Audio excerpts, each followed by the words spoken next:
درانو کتونکو السلام علیکم. زه محمد سلمان همدرد د حق غږ پښتو چینل خبري لنډیز کې ستاسو قربا اوس تاسو پام را اړوم د مهمو خبرونو لنډیز.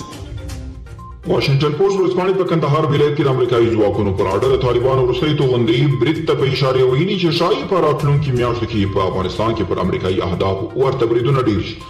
روسیه د سپوتنیک وی واکسینو د تولید په برخه کې له تاخیر سره مخ شوې ده چې له امله د یاد واکسین د ژر تولید لپاره چین ته مراجعه کړې. روسیه د مهال د سپوتنیک وی واکسینو د 280 میلیونه دوزه درې غوښتنلیکونه ترلاسه کړي دي.